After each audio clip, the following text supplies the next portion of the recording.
দর্শক, এই মুহূর্তে নরসিংদীতে রয়েছেন আমাদের সহকর্মী হৃদয় এস সরকার। সরাসরি যাচ্ছি তার কাছে। হৃদয়, আপনি তো সেখানে রয়েছেন পেট্রোল পাম্পে। গ্রাহকদের চাহিদা অনুযায়ী পেট্রোল পাম্প পর্যাপ্ত তেল সরবরাহ করতে পারছে কিনা আমাদেরকে জানাবেন। জি, মিস্টার হোসেন, প্রথমত বলতে যাচ্ছি নরসিংদীর পেট্রোল পাম্পগুলিতে কিন্তু মূলত সকাল থেকে সন্ধ্যা পর্যন্ত বিভিন্ন গাড়ি থেকে শুরু করে অনেকেই কিন্তু তাদের কাঙ্ক্ষিত পেট্রোল বা অক্টেন বা ডিজেল যেগুলি আছে এগুলি কিন্তু পাচ্ছে না।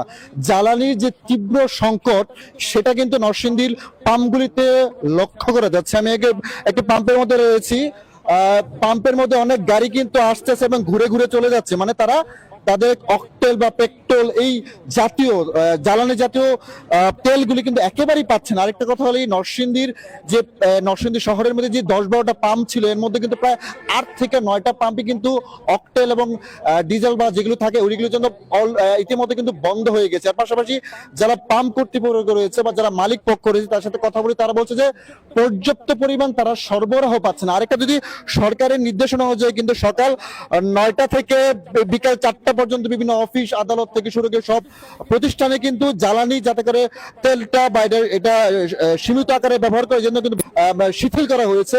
এটাও কিন্তু নরসিংদী বিভিন্ন দোকানপাট থেকে শুরু করে সর্বত্র কিন্তু সেটা মানা হচ্ছে। কিন্তু হৃদয়, আপনাকে ধন্যবাদ। দর্শক, নরসিংদী থেকে পেট্রোল পাম্পের বিস্তারিত জানাচ্ছিলেন হৃদয় এস সরকার।